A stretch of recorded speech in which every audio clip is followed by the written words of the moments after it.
final. Eu só tenho que começar. Boa tarde, senhoras e senhores. Vamos dar início ao nosso evento. Solicitamos a todos que ocupem os seus lugares, por favor.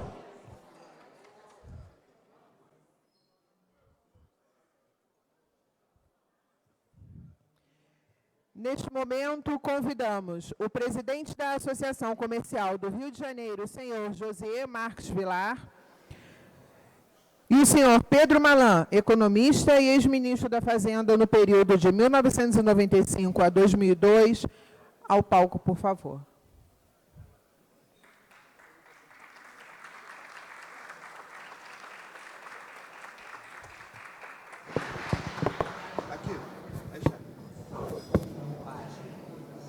Queremos fazer um agradecimento à Bradesco Seguros, patrocinadora deste evento. Para fazer a abertura, convidamos o presidente da Associação Comercial do Rio de Janeiro, o senhor José Marques Vilar.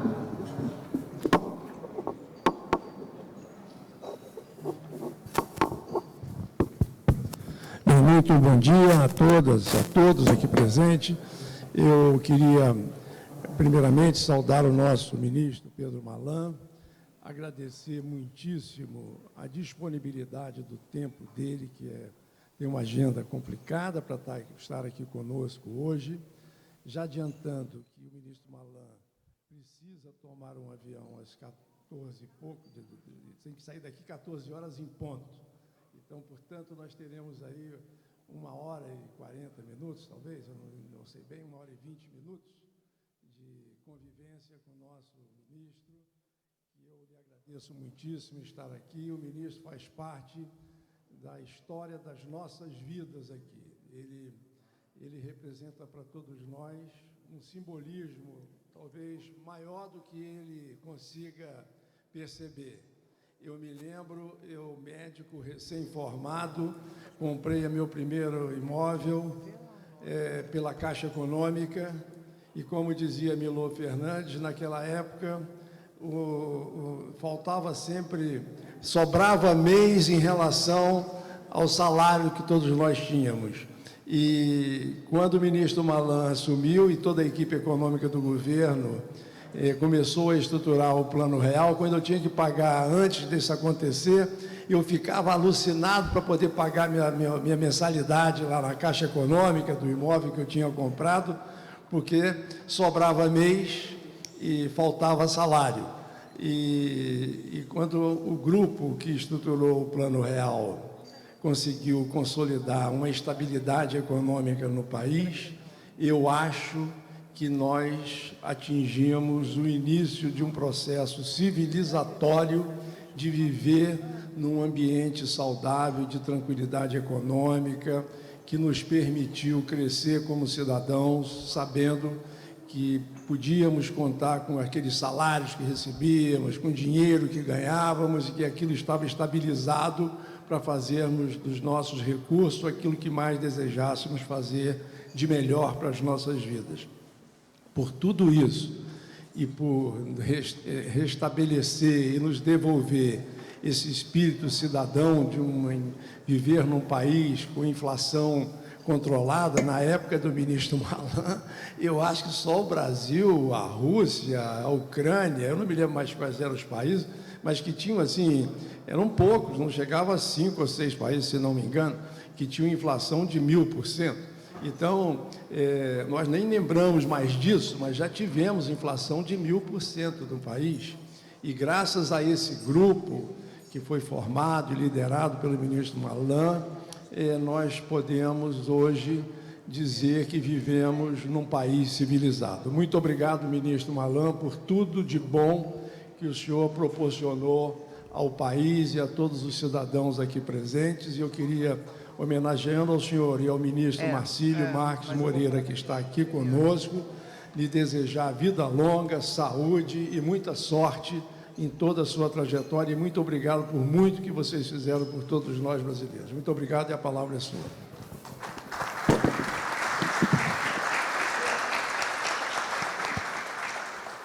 Informamos a todos que está sendo distribuído ficha de perguntas para perguntas prévias para serem feitas para o senhor Pedro Malan. Ouviremos agora o benemérito da Associação Comercial do Rio de Janeiro, senhor Joaquim Falcão.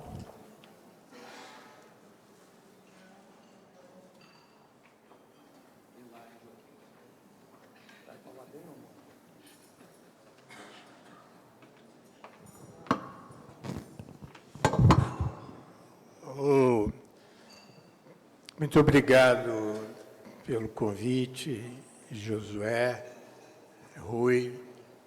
Eu estou aqui na condição tríplica. Hoje me homenagearam aqui, me dando o título de grande benemérito, e disseram que o motivo é porque eu sou imortal da Academia Brasileira de Letras. Quero dizer aos senhores que isso é fake news. Eles prometem, mas não entregam. Mas eu estou aqui porque é o seguinte, um dia somos amigos, muitos anos, muitos. E tem duas frases do Pedro que não me saíram da cabeça quando ele era ministro. Uma frase foi... não sei se foi bem assim, mas foi isso. O repórter disse assim, qual o melhor ministro da Fazenda para o senhor? E o Pedro disse assim, o melhor ministro da Fazenda é aquele que ninguém se lembra quem é. Porque tudo funciona tão bem, as coisas estão corretas, e você não precisa saber quem é o ministro da Fazenda. O senhor já imaginou o paraíso que nós estaríamos se fôssemos assim?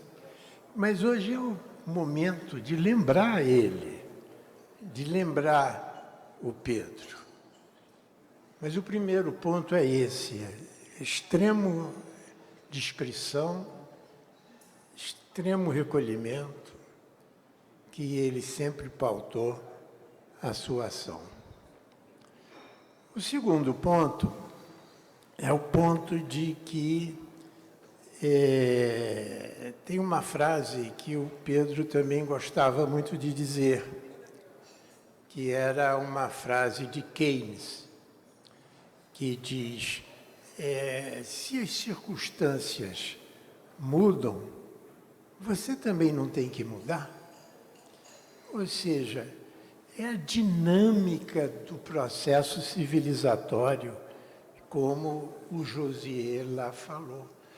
Então, nós não estamos aqui num Brasil estático, nós estamos aqui num Brasil que se move. Então, esse é o segundo ponto. Se as circunstâncias mudam, o país tem que mudar.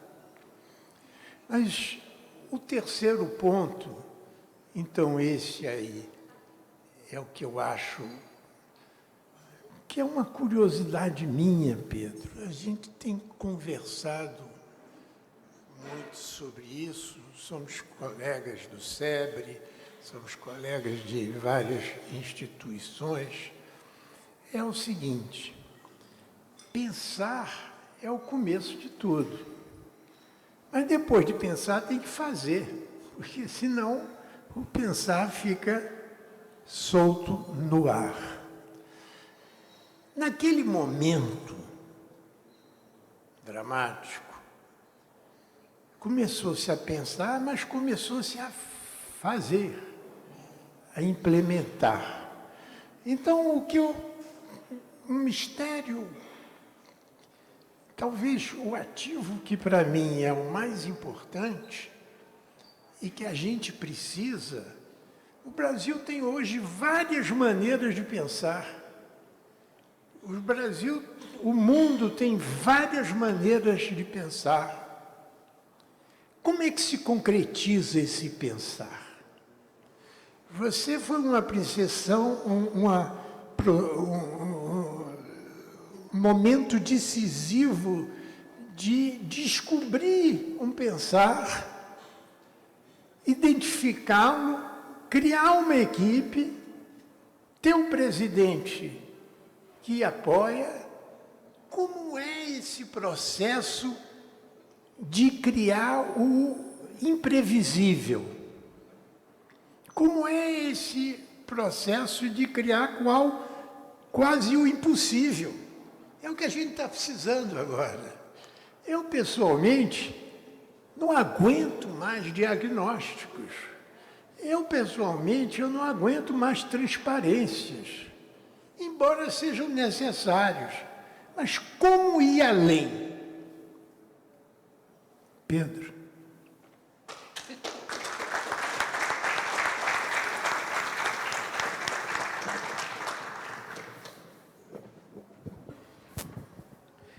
Neste eu falaria momento... daqui... Perdão. Desculpe. Não, eu vou só anunciar que eu vou me mover para aí. Eu falaria daqui se houvesse um daqueles dispositivos que você precisa ficar com as mãos livres para falar. Eu não posso falar segurando um microfone desse. Então, eu vou fazer como Joaquim, seguindo o exemplo, como eu fiz em muitas coisas na minha vida, segui o exemplo do Joaquim Falcão e continuarei fazendo. E queria me congratular com ele pela eleição a grande benemérito e, junto com ele, aos outros 7 grãos beneméritos que foram eleitos hoje também. Eu tenho vívidas lembranças de várias ocasiões que eu estive aqui, neste mesmo salão, falando na minha outra encarnação como ministro da Fazenda. Teve uma honra de receber a medalha Mauá aqui também, nesse auditório, na presença da minha mãe. Então, eu tenho boas recordações das minhas interações com vocês, espero que hoje não seja diferente. Eu vou pedir desculpas, vou tentar descer essas escadas aqui, me dirigir ao microfone de lá e vou falar de lá, para ter minhas mãos livres. Neste momento, convidamos o presidente da SRJ, senhor Josier Marques Vilar, o presidente do Conselho Superior da SRJ, senhor Rui Barreto Filho, e a senhora Rosa Maria Anes Dias Barreto, para fazer a entrega da medalha Bicentenário Visconde de Mauá ao senhor Pedro Malan.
Baixar um pouquinho. Tá bom.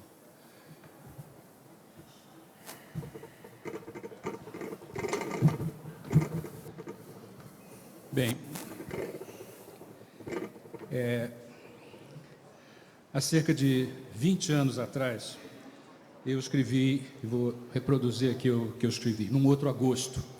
Eu escrevi: estamos hoje no Brasil engajados num debate dos mais relevantes sobre as perspectivas de um desenvolvimento que seja percebido por nós mesmos, na região e no resto do mundo, como resultante de processos de mudança vistos como sustentáveis ao longo do tempo.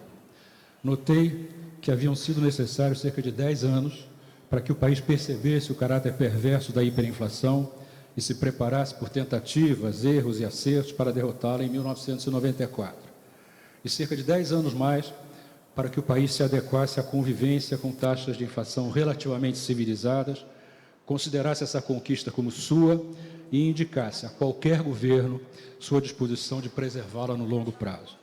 Expressei confiança de que não seriam necessários mais 10 anos para que o país descobrisse como seria possível crescer de forma sustentada com as mudanças estruturais e sociais requeridas, porque este processo estava em curso e porque o aprendizado vinha tendo lugar há anos e constituía a base sobre a qual seria possível continuar avançando.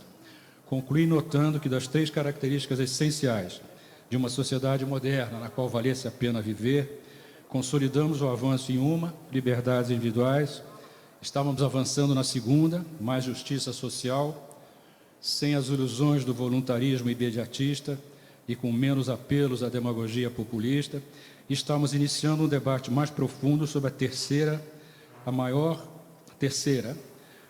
eficiência, produtividade e inovação nos setores público e privado, sem as quais não existe desenvolvimento econômico e social sustentado.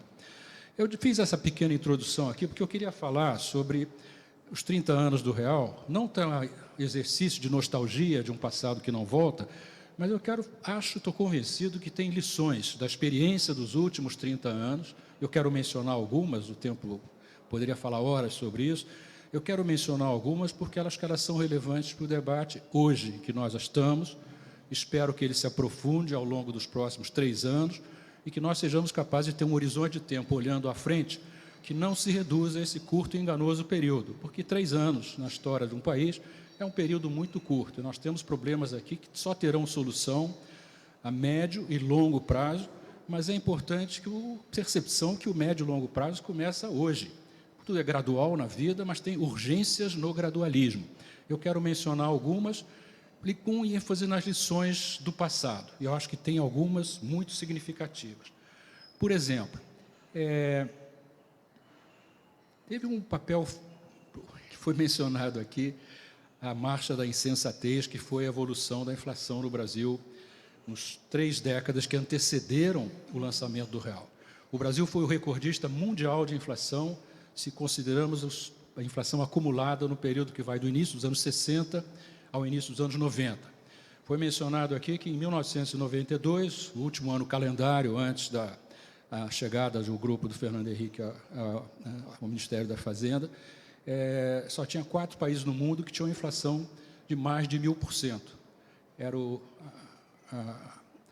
a Rússia, após o colapso do Império Soviético, a Ucrânia, como parte daquele processo, o Congo em guerra civil e o Brasil. Essa, na verdade, é a frase de abertura do Programa de Ação Imediata de 13 de junho de 93. Só existem esses 4 países e nós éramos olhados com certo espanto, derivado do fato, não que foi uma inflação, hiperinflação, que tinha surgido de repente, como a hiperinflação alemã ou húngara na década dos 20, na Hungria no segundo pós-guerra, mas a nossa inflação nós tivemos nenhum ano de menos de 10% desde 1950. A média do período 1950-1980 foi da fase, dependendo do índice que você considera, foi 25%, 30% ao ano, mas nós passamos dos 10% dos 50% para 20% no final dos 60%, para 40% depois do primeiro choque do petróleo, em meados de 70%, para 100% na virada dos 80, dos 70 para os 80%, para 240% em 1985%, para 1000% em 88 e 89%, e para 2.400% em 93%, quando nós chegamos lá. O Brasil era visto com espanto pelo resto do mundo. Como é que era possível conviver com uma situação como essa, que era uma inflação não só alta, como crônica e como crescente, e que, na verdade, fazia com que a inflação de cada semana estabelecesse um piso para a semana subsequente, cada mês o piso para a inflação do mês subsequente. Havia uma inércia ali que desorganizava as finanças públicas e desorganizava muito a capacidade da economia crescer de forma sustentada. Para que tenham uma ideia, entre 1981 e 1992, que são 12 anos, se nós consideramos os 2 extremos, nós tivemos nada mais nada menos que 7 anos de queda do PIB per capita no Brasil, além com aquela trajetória de inflação. E com uma situação de um país que era insolvente do ponto de vista externo. Eu vou dizer que uma lição dos 30 anos do real, e que antecedeu a sua implementação, foi o fato que havia uma discussão sobre isso. E ela teve um período da maior importância. Eu quero fazer aqui uma homenagem ao Departamento de Economia da PUC, em particular a criação do seu programa de mestrado em ensino e pesquisa em economia. Uma homenagem aos seus 3 fundadores lá, vários de vocês conhecem, Francisco Lopes, Dionísio Dias Carneiro, Rogério Werneck. Em 1977, foi o ano de criação do departamento, o Dionísio de Scarneiro editou um livro que tem sobre dilemas da política econômica, com artigos dele sobre o grande tema, sobre os dilemas daquele momento, do Francisco Lopes, sobre problemas do controle da inflação, do Rogério Werneck, sobre o papel do Estado e problemas de distribuição de renda, e eu tive o privilégio de ser convidado pelos três para escrever o capítulo sobre... eu trabalhava nessa época nessa questão de dívida externa, muito interessado sobre balanço de pagamentos e dívida externa. Em 77. E entre 77 e 78, juntaram-se ao Departamento de Economia da PUC, além desses três, quatro comigo, e mais o Edmar Baixa, mais André Lara Rezende, Pércio Arida, Eduardo Modiano, alguns professores internacionais, tipo Carlos Dias Alejandro, John Williams e outros. E o Departamento de Economia da PUC, entre 78 e o início dos anos 80, foi um locus de discussão muito aprofundada, acadêmica, mas também com preocupação política. Lançamos um livro sobre dívida externa, inflação e ajuste estrutural em 1982, que foi contribuições de todos os professores do departamento.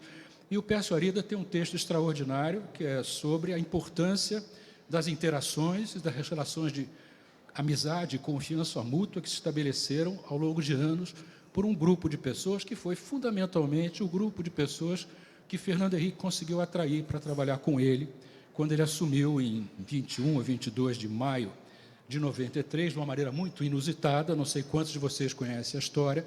O Fernando Henrique era ministro das Relações Exteriores de Itamar Franco.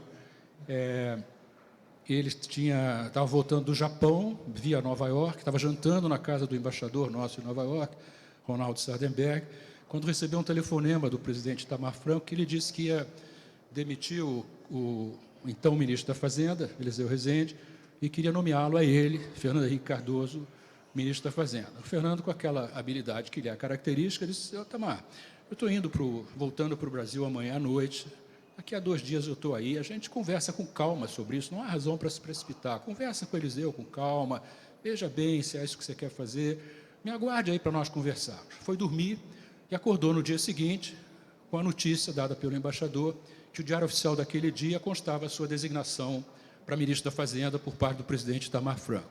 Ele ligou para o Itamar para dizer que, olha, achei que nós tínhamos combinado conversar aí daqui a 2 dias. E o Itamar disse: Fernando, não se preocupe, a recepção do seu nome está sendo extraordinariamente positiva. O lugar é seu. Ele me ligou, pediu que desse telefones de vários economistas que eu dei, que eu fosse para o Brasil, e a história é conhecida. O real não teria acontecido, ouso dizer, não fora o fato que Fernando Henrique assumiu, em 3ª semana de maio de 93, como 4º ministro da Fazenda. Teve o Gustavo Krause, Paulo Haddad, Eliseu Rezende, Fernando Henrique foi o 4º. E que ele foi capaz de construir em torno de si, como o Marcílio havia feito quando assumiu o Ministério da Fazenda em 91, conseguiu reunir um grupo de pessoas que se conheciam de longa data, que haviam discutido o que fazer, mas sem os instrumentos para tal, e que foi aquela Constituição. Ele levou primeiro Gustavo Franco e Winston Fritz, depois o Edmar não quis assumir posição. Eu e André tivemos uma noite fatídica, Dia Internacional das Bruxas, 13 de agosto de 1993, quando o Itamar, mais uma vez, resolveu que ia demitir o Paulo César Ximenes, que era o presidente do Banco Central, por uma questão menor de cheque pré-datado. E eu almocei com o Fernando Henrique esse dia no Ministério da Fazenda, e nós tínhamos combinado um jantar naquele dia, o Fernando, eu e o André Lara Rezende, e o Fernando me disse: olha, nós vamos jantar hoje à noite, o Banco Central, vou ter que ter um novo presidente do Banco Central, os mercados não podem abrir na segunda-feira, dia 16, sem ter um novo presidente do Banco Central. Um de vocês dois terá que ser o presidente do Banco Central, nessa noite. E eu fiquei tranquilo, porque eu disse: Fernando, é óbvio que é o André Lara Rezende, o nome, né? Só uma questão de vantagens comparativas. Fui tranquilo para o jantar, achando que nós dois convenceríamos o André que ele tinha que assumir aquele papel. Bom, encurtar uma longa história, eu terminei aceitando o Banco Central e o André, assumiu a minha posição de negociador da dívida externa, que estava praticamente concluída, tanto é assim que os acordos foram firmados ainda em novembro de 1993, os acordos definitivos da renegociação da dívida externa ao abrigo do Plano Brady.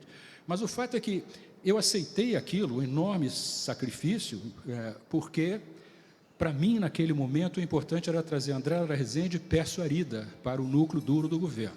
Foi a partir dali que eu disse, bom, agora sim nós temos condições de fazer um ataque sério com a inflação. Já tínhamos uma base, que era o Programa de Ação Imediata, que havia sido lançado 3 semanas depois que Fernando Henrique assumiu, a frase de abertura, esses 3 países, e tem lá uma observação no PAI que eu queria ler aqui para vocês, que é uma lição do passado que tem relevância para o futuro. Na construção retórica do Programa de Ação Imediata, cuja leitura eu recomendo fortemente ainda hoje, tinha lá uns 5 pontos que dizia, eu permito ler aqui para vocês. Dizia, o primeiro ponto era o número 1. O Brasil só consolidará sua democracia e reafirmará sua unidade como nação soberana se superar as carências agudas e os desequilíbrios sociais que infernizam o dia a dia da população. Número 2. A dívida social só será resgatada se houver, ao mesmo tempo, a retomada do crescimento autossustentável da economia. Número 3. A economia brasileira só voltará a crescer de forma sustentada se o país derrotar a superinflação que paralisa os investimentos e desorganiza a atividade produtiva. 4. A superinflação só será definitivamente afastada do horizonte quando o governo acertar a desordem de suas contas, tanto na esfera da União como de estados e municípios. E 5º e último, e as contas públicas só serão acertadas se as forças políticas decidirem caminhar com firmeza nesta direção, deixando de lado interesses menores. Esse último ponto continua tão válido hoje quanto era 30 anos atrás, quando foi anunciado o Programa de Ação Imediata. Mostra que é possível avançar. Eu vou mencionar aqui alguns avanços significativos que nós fizemos, mas tem certas questões no Brasil que são recorrentes.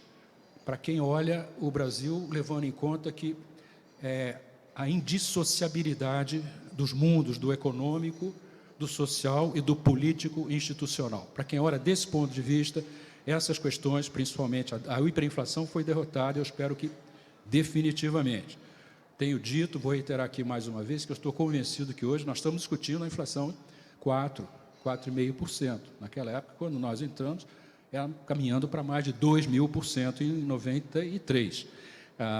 E não foi fácil fazê-lo, não foi um truque de mágica, foi algo que havia sido discutido de longa data. Os papers fundamentais foram escritos ao longo da década dos 80. O paper de André Lara e Pércio Arida é de 84. O Chico Lopes tem vários papers sobre possibilidade de controles da inflação anteriores. Houve um aprendizado com o fracasso do Cruzado I e Cruzado II em 86, com o Plano Bresser em 87, Plano Verão em 88, Plano Collor em 91, Collor II em 92. Tem um aprendizado. Por que essas tentativas de controlar a inflação eram, depois de alguns meses, pálidas lembranças daquilo que poderiam ter sido? Mas aprende-se com esse processo, aprende-se com os erros e com os acertos também. E houve esse aprendizado que foi acumulado.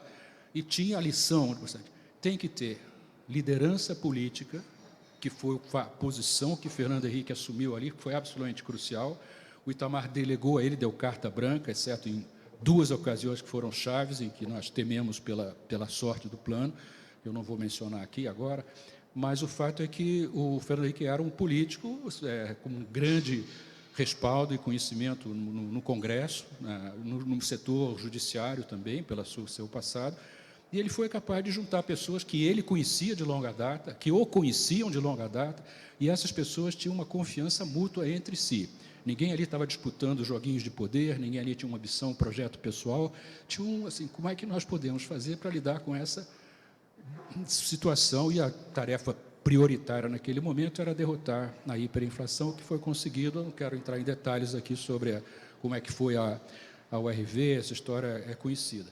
Mas eu queria anotar 2 coisas na linha das lições da experiência, que são assim, 3 datas fundamentais para mim, que mostram a importância de certos pontos de inflexão.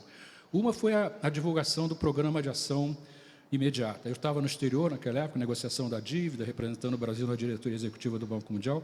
Eu traduzi mandei traduzir imediatamente para o inglês, eram só 13, 14 páginas, distribuí para todos os diretores executivos do Banco Mundial e do Fundo, para todos os bancos do comitê de bancos do qual eu negociava a dívida externa, e ele foi extraordinariamente bem recebido, que parecia que era um país que tinha definido um rumo, um sentido de direção e de propósito com que caminhar à frente para lidar não só com a hiperinflação, mas com todas as outras coisas que precisavam ser feitas para que a inflação, o combate à inflação, fosse bem sucedido. E esse plano foi um plano fundamental. O outro, 13 de agosto, o Dia das Bruxas, foi uma coisa só de respeito a mim, ao André e ao presidente. Mas o Pércio entrou logo depois do André, com o presidente do BNDES, e aquilo permitiu que nós, depois de muita discussão interna, no dia 7 de dezembro de 93, 10 dias antes, tínhamos assinado os acordos com os comitês de bancos, representando 750 credores privados do Brasil, que foi uma coisa importante para a imagem, percepção de que o Brasil estava caminhando com sentido de rumo e direção.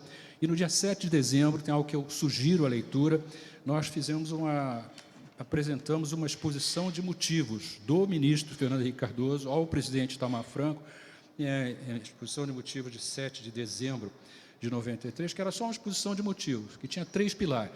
Um pilar era o programa de resolução do equilíbrio fiscal no biênio 94-95, o que estava sendo feito para tal naquele período, as medidas estavam feitas para tal.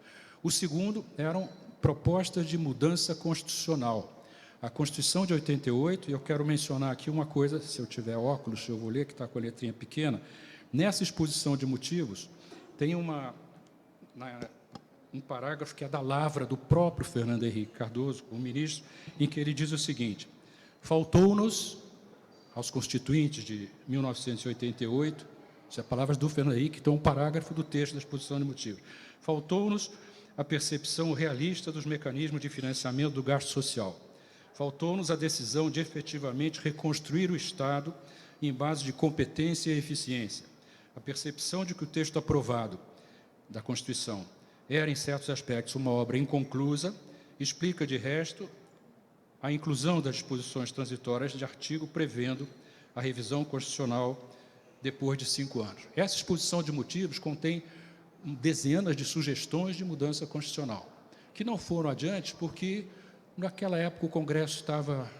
Aqui são todos muito jovens, mas os mais velhos talvez se lembrem. Estava uma comissão parlamentar de inquérito sendo instaurada para apurar as malandragens, digamos assim, dos chamados anões do orçamento, naquela época.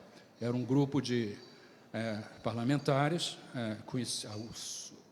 a expressão é derivada do fato que não eram conhecidos por uma estatura particularmente elevada e que faziam coisas no orçamento da União. Foi constituída uma CPI, a CPI indiciou 37 deputados, 18 tiveram o pedido de cassação feito, mas, na verdade, o Congresso estava totalmente voltado para aquela questão. Então, não foi possível avançar na discussão de emendas condicionais, exceto uma que foi fundamental, que foi a desvinculação de receitas da União, que foi aprovada pelo Congresso, porque o Fernando Henrique apresentou como condição sine qua non para que a URV fosse lançada em 28 de fevereiro de 1994, como foi.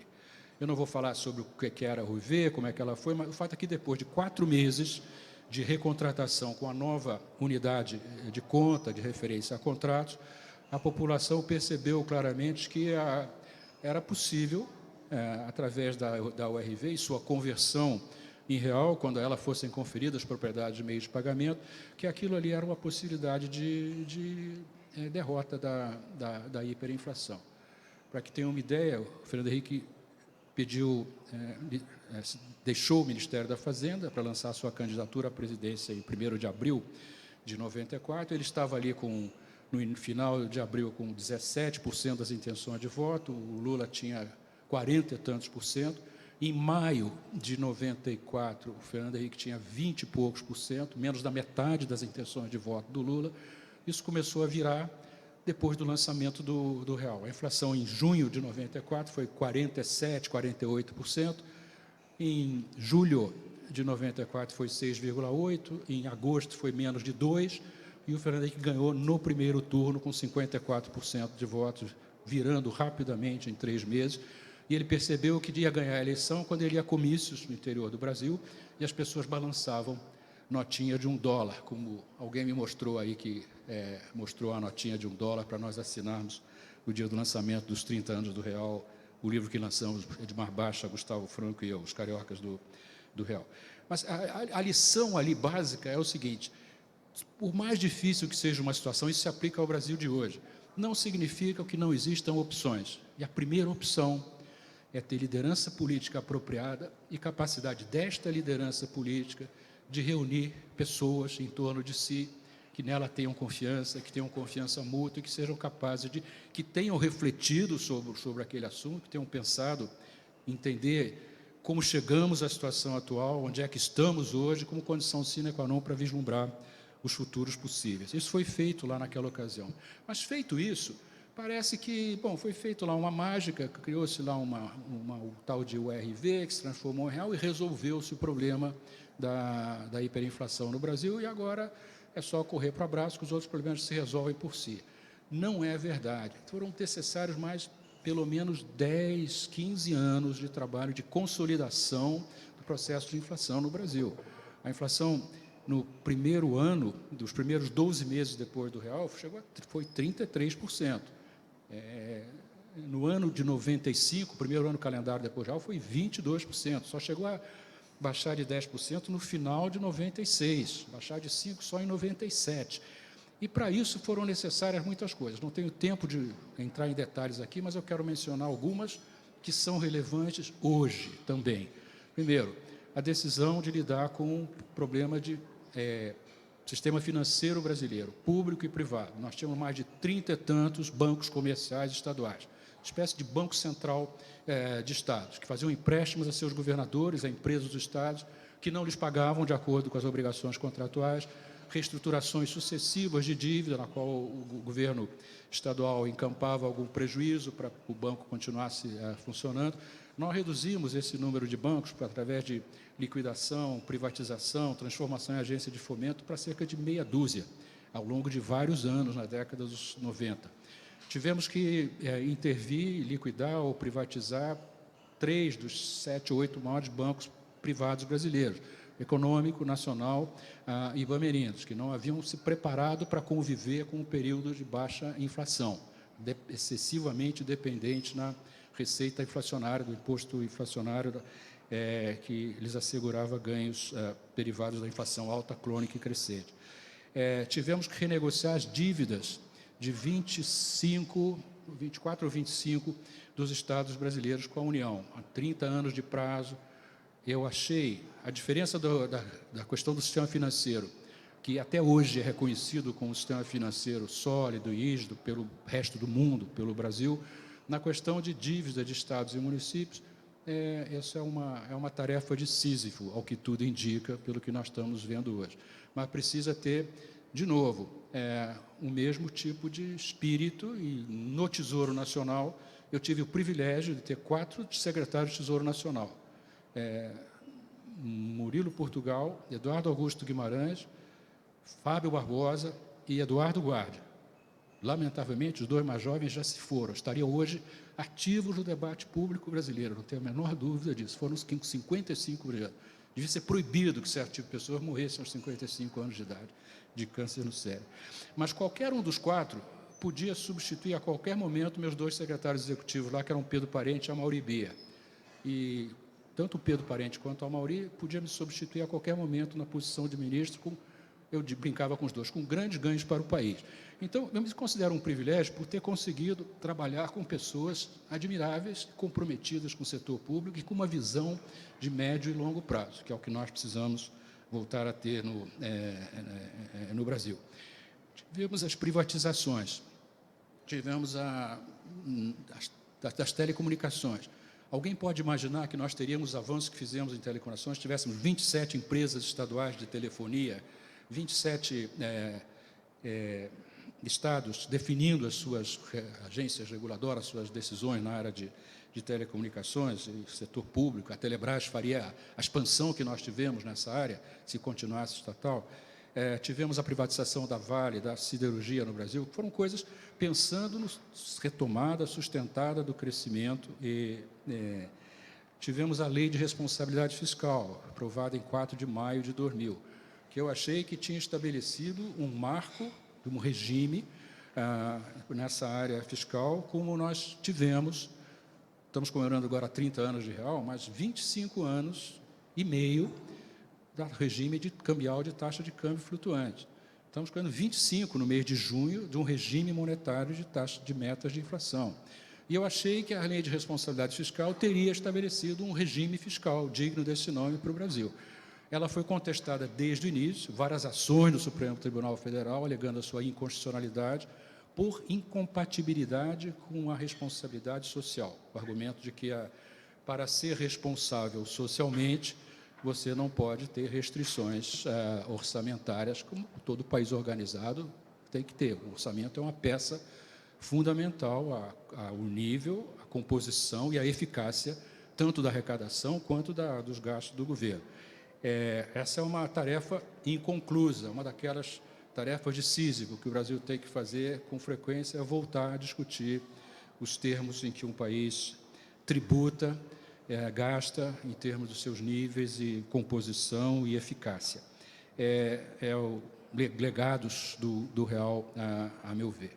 Teve um legado da maior importância para nós, que foi a virada Fernando Henrique Cardoso II para Lula I. Foi uma transição civilizada que eu achei que tinha estabelecido as bases de transições civilizadas no futuro. Esse livro que nós estamos lançando agora tem um artigo meu lá escrito em junho de 2003, que eu digo na abertura do artigo, os últimos 12 meses, vale dizer, de julho de 2002 a junho de 2003, quando o artigo saiu, o Brasil está mostrando a si mesmo e ao resto do mundo que talvez esteja se transformando num país mais maduro do ponto de vista político e institucional e mais racional do ponto de vista da discussão macroeconômica, condução da política macroeconômica. E por que disse isso? Porque a transição para Fernando Henrique Cardoso II, para Lula I, foi uma transição civilizada no sentido que havia uma coisa chamada diálogo com os setores, pessoas mais moderadas do principal partido da oposição.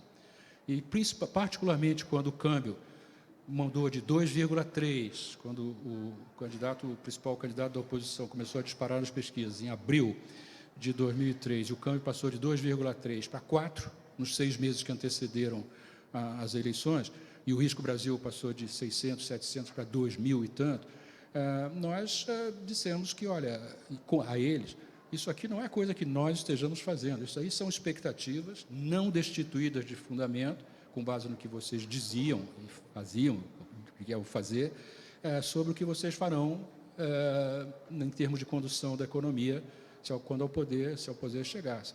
E aquilo encontrou eco lá, tanto assim que o ministro Palocci, à época, construiu uma equipe muito razoável em torno deles, chamou Marcos Lisboa, Joaquim Levy, Murilo Portugal e pessoas desse tipo que foram até a saída de Palocci e da sua equipe, na virada de março para abril de 2006, foi uma continuação da política macroeconômica de FHC II. E aquilo serviu muito e muito bem ao Brasil, porque permitiu que nós tivemos 2 grandes ciclos de crescimento no pós-guerra nesse período. O primeiro foi 1968 a 73, quando crescemos a mais de 10% ao ano, porque o contexto internacional foi extraordinariamente favorável. Uma recuperação dos fluxos internacionais de capital privado, que estavam moribundos desde a crise dos 30, e que nos beneficiou enormemente, as mudanças que foram feitas a partir de 64 e uma recuperação cíclica depois dos problemas que nós tivemos no início dos anos 60, depois do ciclo do Kubitschek ter passado seus efeitos. Então, esse foi um grande momento, sim, da economia brasileira. Só teve 2 momentos daquela dimensão. O outro foi o período que vai de 2003, 2004, até a crise de 2008.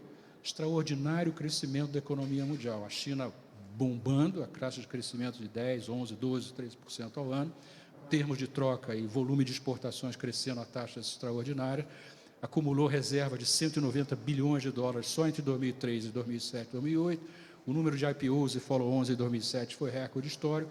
Parecia que o Brasil tinha encontrado seu rumo, seu caminho, mas houve ali uma decisão que foi denominada do então ministro da Fazenda à época, de que o Brasil havia decidido optar por um social-desenvolvimentismo, dizendo que era um modelo inédito no país e que ia ser uma grande mudança, e decidiram tomar uma política procíclica a partir de 2006, 2007. A economia estava crescendo bem, mas resolveram fazê-la acelerar ainda mais.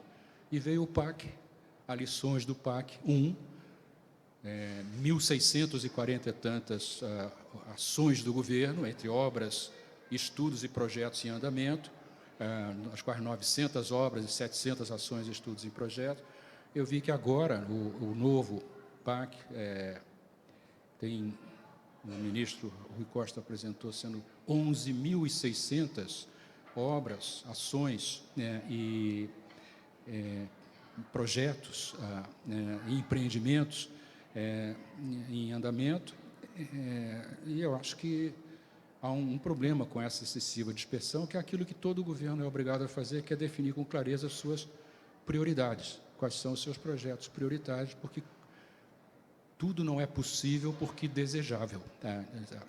Governar é fazer escolhas e definir prioridades, e eu vejo com preocupação quando vejo que as prioridades são 11.600 e poucas, dos quais obras, projetos e ações em andamento estão embutidas. Assim como vejo com preocupação, eu vi a decisão que foi tomada ontem, o Congresso reafirmou o seu direito adquirido de manter o valor das emendas, são mais de 50 bilhões de emendas, se considera de comissão, de bancada, secretas, individuais, e o conjunto das emendas, elas representam hoje cerca de 25% do total das despesas que o governo tem discricionariedade para decidir, aí incluído o investimento. Vocês têm uma ideia, no total de despesas da União hoje, do governo federal, 90 e poucos % são dadas já por legislação, são obrigatórias, tem que ser gasta de qualquer maneira, estão uma espécie de um piloto automático. Só tem menos de 9%, 8% talvez agora, talvez um pouco menos, segundo algumas estimativas, que são decisões que o governo pode alocar de acordo com as suas prioridades, inclusive investimento. Nos Estados Unidos, existe também essa divisão, discricionárias e mandatórias. Mandatórias são aquelas que estão definidas em lei. O Congresso americano, elas estão em piloto automático. A não ser que o Congresso resolva mudar uma lei, o Medicare, o Medicaid, ou criar uma nova, elas estão em piloto automático. Elas representam, nos Estados Unidos hoje, 60 e poucos % do total. Mas as discricionárias, que o Congresso pode decidir, o conjunto com a negociação com o Executivo, são 30 e poucos %. Aqui no Brasil são 7 ou 8 só.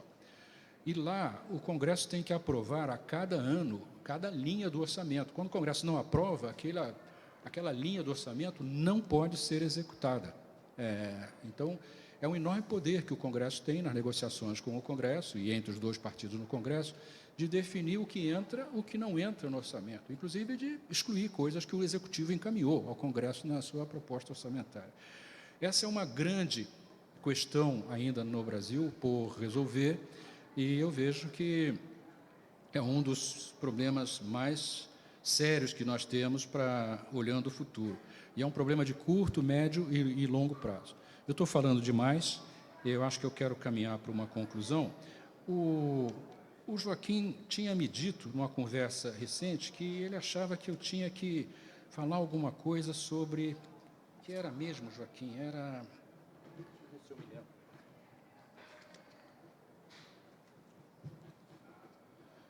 lembro. Ele acha que eu tinha que falar uma coisa que fosse um elogio aos advogados.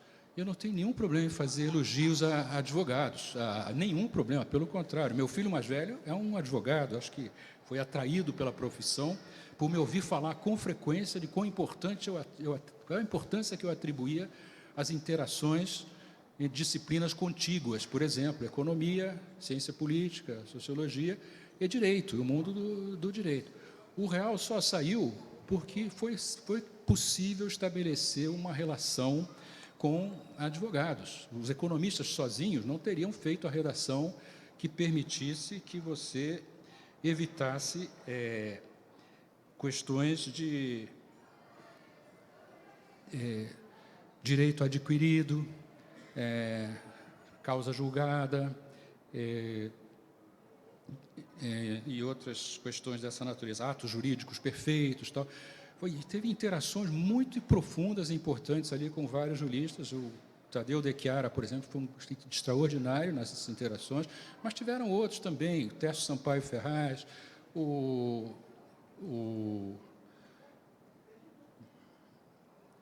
esqueci de um outro lá, paulista também, que o Joaquim haverá de se lembrar, Fábio, não sei, mas o Saulo Ramos também fez críticas acerbas ao RV, que tiveram que ser respondidas. Tem um texto recente, Joaquim, que eu ia mandar uma cópia para você, mas mando depois, já que a minha está anotada, de um grande advogado brasileiro, diretor do Departamento Jurídico do Banco Central, que eu levei para trabalhar comigo na negociação da dívida, depois foi diretor jurídico do Banco Central, depois foi meu procurador-geral da Fazenda Nacional, e que ele diz o seguinte, eu queria citar aqui, porque os planos econômicos e o mundo do direito. Ele diz assim, todos os planos econômicos do Brasil, sem exceção, tiveram que enfrentar no campo jurídico duas questões de grande magnitude. Primeira, como desativar eficazmente o novelo de normas voltadas à indexação da economia. Afinal, o remédio existente no Brasil para evitar as consequências da inflação, sobretudo no campo obrigacional, transferências patrimoniais indevidas e no campo das relações trabalhistas, encontrava e ainda encontra abrigo no Instituto da Correção Monetária. Segundo, como estabelecer regras adequadas de transição entre uma economia inflacionada e indexada para uma economia estabilizada e não indexada, sem induzir ganhos ou perdas inflacionárias injustificadas e sem ferir o aparato constitucional de garantia aos princípios do direito adquirido, do ato jurídico perfeito. Estamos às voltas com a questão da aplicação intertemporal de normas jurídicas, temas dos mais tormentosos do estudo do direito. Foi preciso uma interação bastante significativa com o mundo do direito e com advogados de qualidade no Brasil, para que as redações fossem feitas para evitar questionamentos na justiça. E que vieram, como virão, nós temos uma propensão à incerteza jurisdicional, uma propensão ao litígio, que é extraordinária no Brasil, parte derivado excessivo detalhe da nossa Constituição e suas disposições tributárias e outras, mas o fato é que o réu foi questionado na Justiça. E nós só ganhamos definitivamente em 2019, quando o Supremo Tribunal Federal disse que nós fizemos no real é uma coisa que respeitou, sim, atos jurídicos feitos e direitos, porque foram decisões que tem lá um termo jurídico para isso, que agora me escapa, o Joaquim saberá. Mas a outra coisa que o Joaquim me pediu foi que terminasse com uma coisa assim positiva. Eu não tenho nenhum problema em terminar. Eu tenho uma confiança básica, eu não viverei para tal, mas eu tenho uma confiança básica que nós seremos capazes, sim, de continuar avançando, à nossa maneira. Trancos e barrancos, um passo para frente, 1,5 para trás, ou 2 para frente, 1 para trás, em várias áreas, mas eu tenho uma grande confiança nas novas gerações. Tenho uma grande confiança nas mudanças que foram feitas, naquilo que eu acho que é fundamental, que é a capacidade do Brasil, principalmente das novas gerações agora, de se ligarem no que está acontecendo no mundo na área de desenvolvimento tecnológico e inovação. Eu, de longa data, muito interesse em história, eu aprendi que o motor verdadeiro do crescimento econômico sustentado no longo prazo é a inovação tecnológica e a sua capacidade de adaptação, evolução e de inovação. Innovation Power é, na verdade, o grande determinante do futuro geopolítico do mundo. Isso vale para a área de energia, para a área militar, para a área de saúde, para a área de ciências biológicas, para a inteligência artificial. E eu vejo que o Brasil tem uma nova geração, e vejo no mundo da economia também, no agronegócio, tem uma nova geração no agronegócio que é extremamente ligada em desenvolvimentos científicos nessa área de ciência e tecnologia. E foi assim que o mundo viveu. Estados Unidos, o On Manufacturing do Hamilton, List na Alemanha, era a francesa, Colbert, eram preocupações de não ficar defasados em demasia em relação ao desenvolvimento tecnológico da Inglaterra. E foi aquilo que fez com que eles resolvessem não ficar atrasados e defasados na competição tecnológica, na área militar e outras também. E esse é o verdadeiro motor do crescimento. Eu, se achar aqui, queria citar uma coisa do Celso Furtado, que é um insuspeito para falar sobre isso e para caminhar para uma conclusão. Não sei se eu vou achar aqui.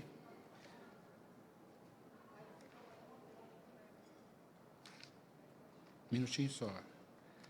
Não estou achando. Fico devendo a frase do Furtado, em que ele diz que o desenvolvimento tecnológico é o fundamental e diz que isso é uma questão de material humano, isso é uma questão de investimento em gente, e não é uma questão de recursos. Toma tempo, diz ele, formar gente competente nas várias áreas. Nós temos gente competente no Brasil, não tenho dúvida nenhuma disso. Nós temos engenheiros extraordinariamente competentes, médicos extraordinariamente competentes, temos em qualquer área. Estive agora recentemente lá na Santa Catarina, vendo os desenvolvimentos na área da Embrapa, em atividades do agronegócio. Temos gente competente na economia, reconhecido como tal. Então, nós temos talento. Só que o número é menor do que aquilo que eu gostaria para um país das dimensões do Brasil. Queria que o número de pessoal competente, e aí diz o Celso Furtado, toma tempo formar gente competente. Não é só uma questão de jogar dinheiro nisso. Você tem que formar, volto à analogia com o núcleo duro, tem que ter núcleos de excelência, e pessoas trabalhando juntas com determinado propósito, objetivo, com conexões internacionais, que o mundo é ligado, para que um país possa encontrar o seu caminho de desenvolvimento tecnológico, que assegura o crescimento. Eu prometi que eu ia, Joaquim, que eu ia concluir. Ele queria que eu dissesse o que o Brasil precisa em termos de visão futura. Aí eu não podia encontrar uma coisa melhor do que eu sou muito amigo do Eduardo Janete da Fonseca. E o Eduardo Janete tem um livro belíssimo, cuja leitura eu recomendo a todos, que chama-se, eu recomendo todos os livros dele, em particular O Valor do Amanhã, que são termos de troca entre o presente e o futuro, que é o seu livro mais vendido. Todos eles são best-sellers, mas esse é o mais vendido. E eu recomendo a todos. Mas o outro chama-se Trópicos Utópicos, no qual em algum momento diz o Eduardo Janete, o Brasil anseia por poetas videntes e profetas analíticos, por estadistas capazes de construir democrática e conscientemente, sem bravatas nem estridências, os sonhos inconscientes da nação. O Brasil tem fome de futuro, e a biodiversidade da nossa geografia e a sociodiversidade da nossa história são os principais triunfos brasileiros diante de uma situação em crise. Que o mal e o pouco do tempo presente não nos deprimam, nem iludam ou desanimem. O Brasil tem, o futuro se define sem cessar, ele responde à imaginação, à força e à ousadia do nosso querer. E eu termino com outra citação, essa é da Dorit Arrazin, que escreve colunas excelentes no Globo, em que ela depois diz assim como a esperança sem pensar crítico é mera ingenuidade, o pensar crítico sem esperança acaba desembocando em cinismo. E cinismo é do que o Brasil menos precisa, pois ele leva a andar de ombros cúmplice aquilo que se está pretensamente condenando. Muito obrigado pela atenção que me ouviram.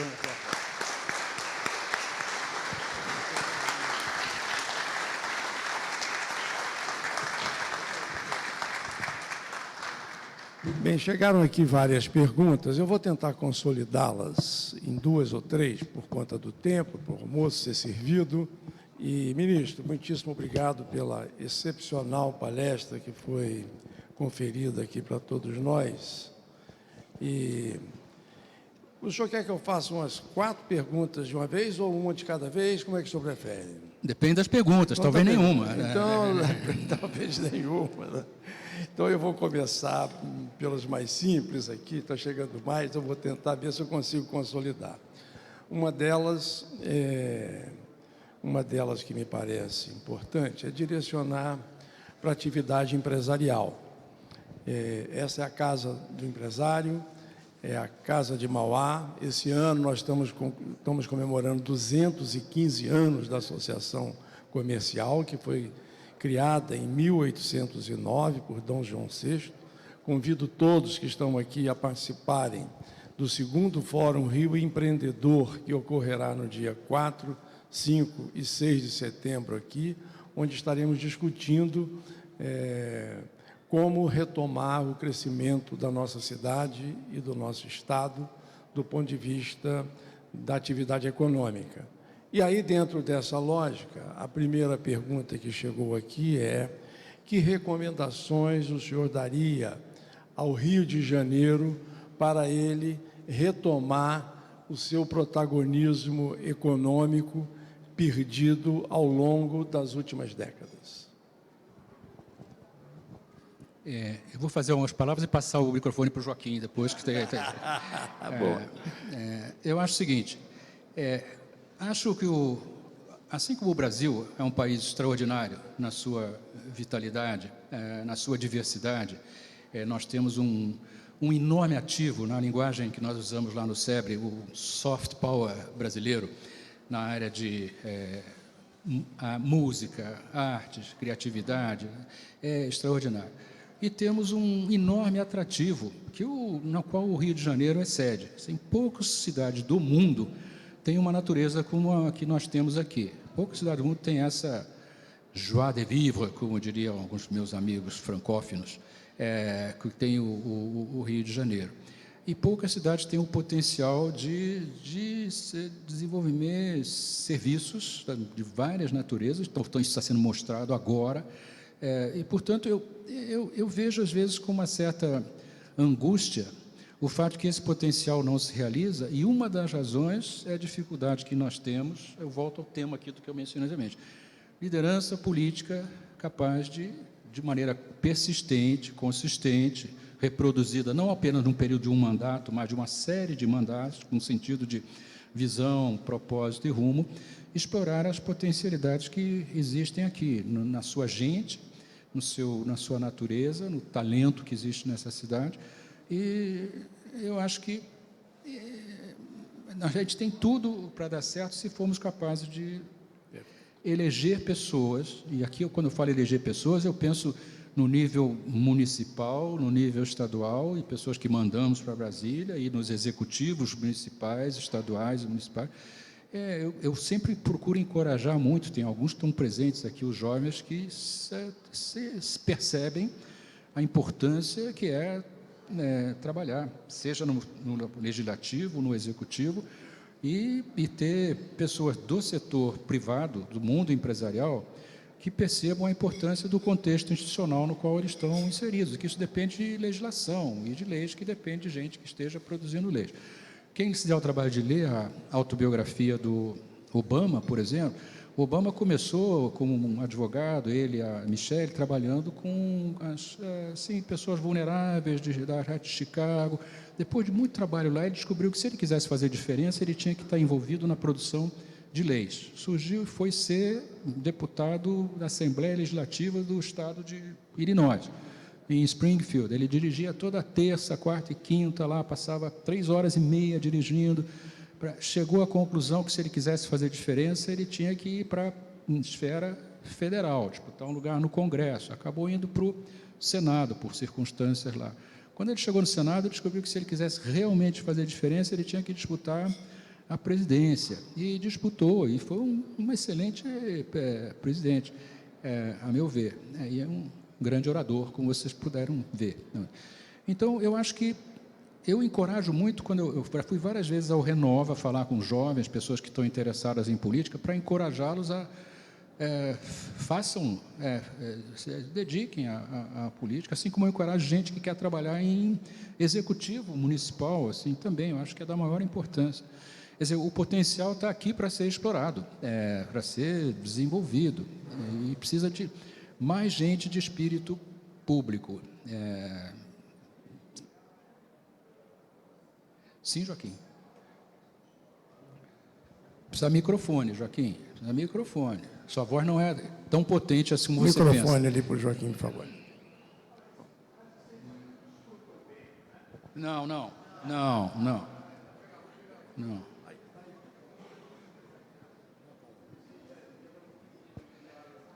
Está sem som, Joaquim. Vai. Alô?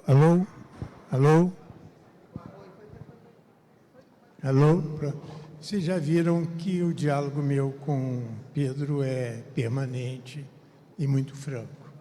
Não é? Sobre esse ponto aqui do Rio de Janeiro, tem uma pesquisa nova que foi feita há uns 3 meses atrás, por uma grande empresa, para identificar qual a principal clivagem no Rio de Janeiro e no Brasil. Ou seja, o que é que separam as pessoas, não somente no Rio, mas no Brasil. E a clivagem não é ser petista nem Bolsonaro, não é ser rico nem pobre, não é ser empregador, empresário, nem funcionário. Não é ser homem, nem mulher, nem... Enfim. A clivagem principal hoje não é nem a classe social A, B ou C. A clivagem principal hoje, em todas as classes, em todas as variáveis, é a geração. Quer dizer, a geração de poder se entender mutuamente, de a gente entender o mais jovem e o jovem entender a gente.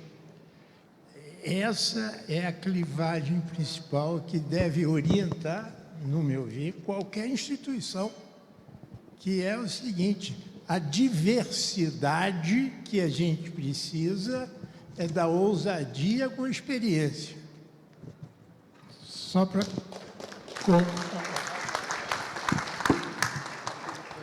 Bem, tem aqui uma segunda pergunta, ministro, que é o seguinte, está relacionada à reforma tributária. Qual é a sua opinião sobre a reforma tributária que está aí em andamento?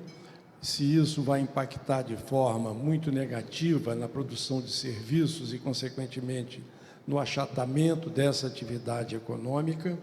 E, por fim, ainda relacionado a isso, é uma outra questão que eu vou incorporar, que é uma afirmação de que o Rio, a cada R$100 de impostos que são recolhidos do Estado do Rio de Janeiro, o Rio de Janeiro recebe de volta somente 16. Se essa assimetria poderia ser resolvida através, ou se será resolvida através da reforma tributária que está em andamento. Isso é tema para outro almoço, mas eu vou tentar sintetizar aqui o que eu acho. Não é uma coisa trivial reforma tributária em país organizado sob a forma de república federativa, que é o Brasil, em que municípios também são entes federativos de acordo com a nossa Constituição.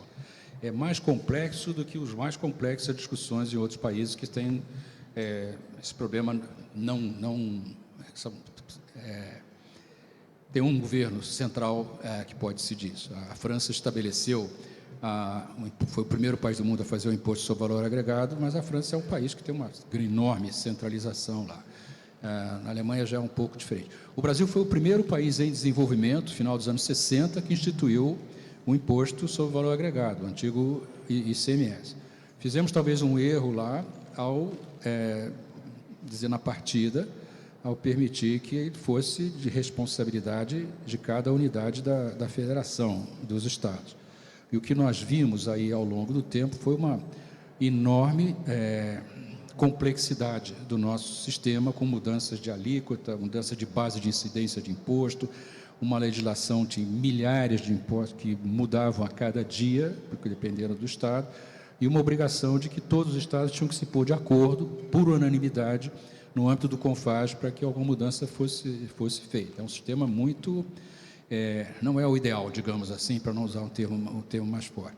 Então, a ideia de uma reforma tributária, a criação de um imposto sobre valor agregado, que pudesse ser distribuído de uma maneira...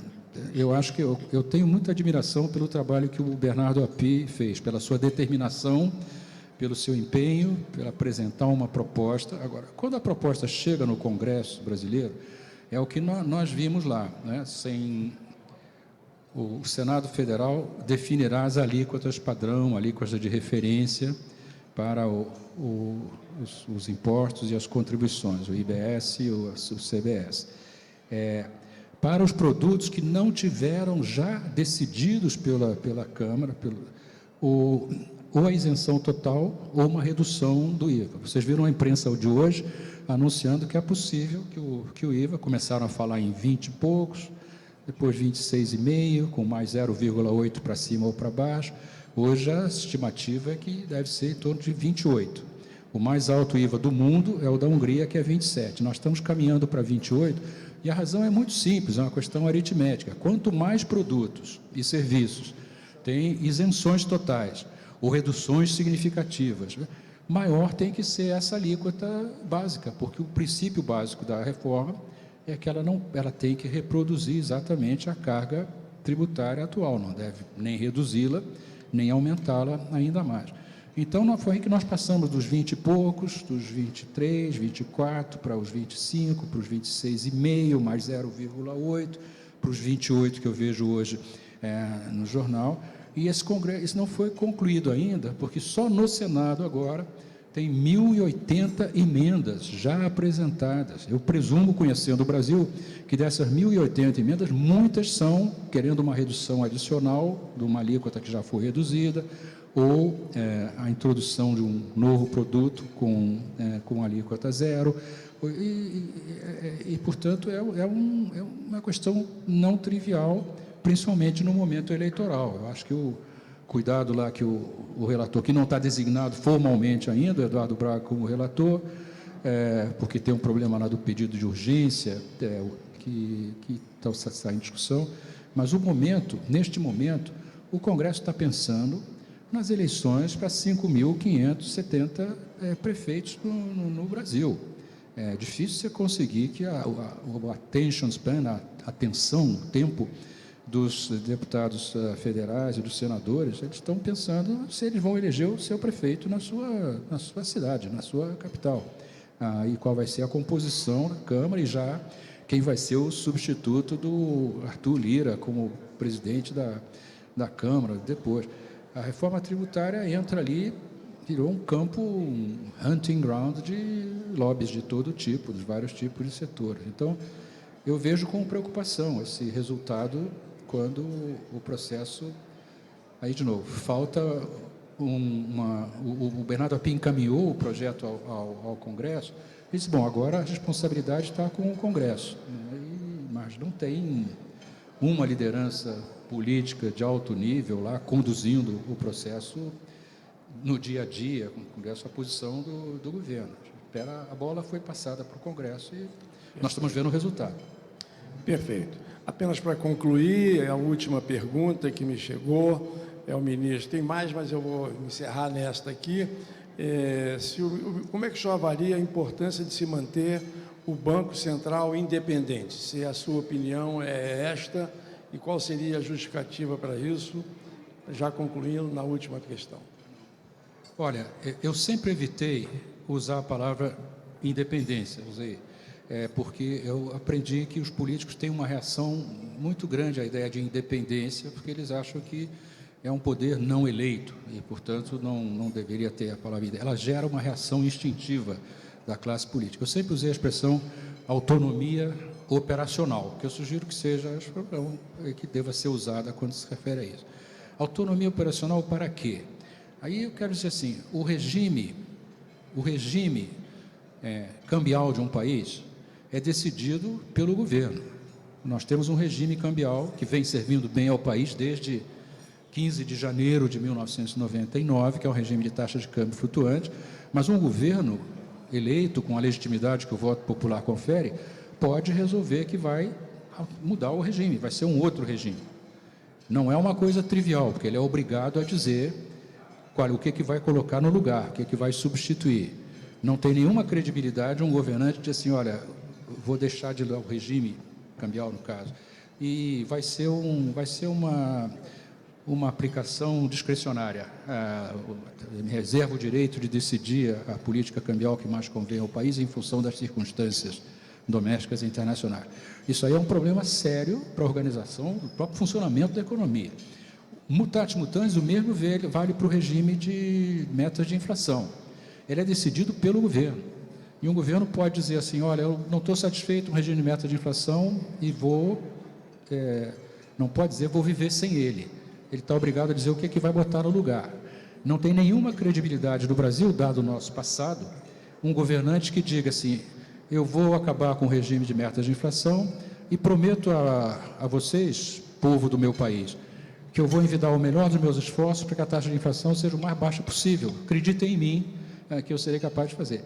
Credibilidade zero desse tipo de afirmativo. Então, eu digo assim, nós temos que ter regimes que sejam percebidos pela sociedade, que são decisões de um governo e que a autonomia operacional do Banco Central é dado o regime de meta de inflação, que não é uma decisão do Banco Central. Não foi o Banco Central que decidiu, isoladamente, constituir um regime de meta de inflação. É uma decisão do governo. Conselho Monetário Nacional, no qual o governo eleito tem a maioria dos representantes. A questão de a autonomia operacional do Banco Central é para implementar, operacionalizar a meta, que também não é definida pelo Banco Central. Quem define a meta é o governo.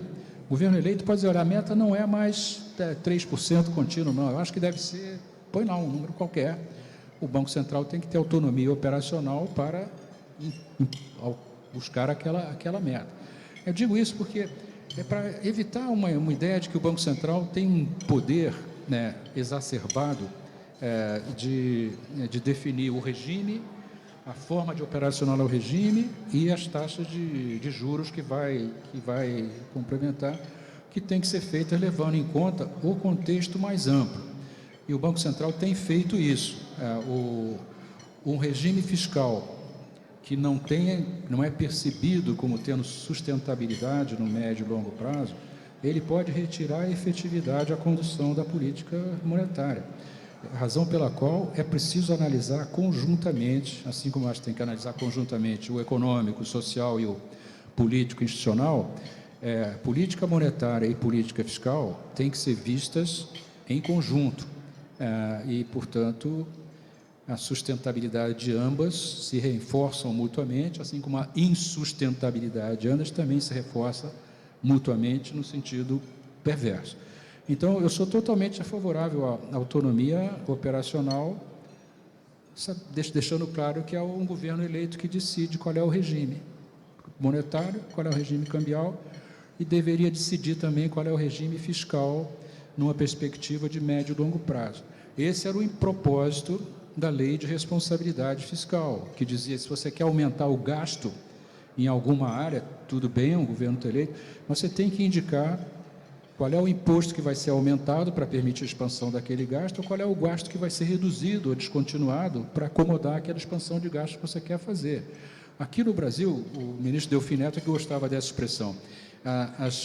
E o Everardo Maciel, meu secretário de Receita, dizia, Pedro, não tem nenhuma linha no orçamento da União que não tenha um pai, uma mãe, um tio, uma tia, um avô, uma avó, uma família de interesses, e você mexe lá e imediatamente surge alguém dizendo que aquilo ali é um direito adquirido, não pode mexer ali, de toda a natureza. E as decisões são tomadas, e o Delfim usava a expressão, são camadas geológicas, que as decisões vão se acumulando, se sobrepondo uma à outra, e ficam ali como algo que você não pode mais mexer. Por isso que nós chegamos a 90 e poucos % de gastos obrigatórios do governo, os quais você não pode mexer, ou por lei, ou porque as famílias de interesses lá não permitem que se lhes faça moça, como diria Joaquim. Mas eu acho que esse é o grande desafio. Dos 3 regimes, esse é disparado o maior desafio para o Brasil e é preciso ter perspectiva de médio e longo prazo. Eu vou dar um exemplo só. Nós estamos envelhecendo a uma velocidade assustadora. Hoje, população brasileira está crescendo a 0,6, caminhando para 0,5 ainda nessa década. Vamos parar de crescer no início dos anos 40 e vamos começar a diminuir a partir dos anos 40. A partir do final dos anos 40, só os velhinhos de mais de 60 anos estarão aumentando a sua participação relativa. Não é preciso nenhum grande esforço de imaginação para pensar o exponencialmente crescente demanda por gastos associados ao envelhecimento da população. Nós vamos precisar fazer novas reformas da Previdência, já no começo da próxima década, talvez no final dessa, e outra nos anos 40 também. Não é trivial fazê-lo. E essa discussão tem que ter agora, e nós percebemos isso com atraso.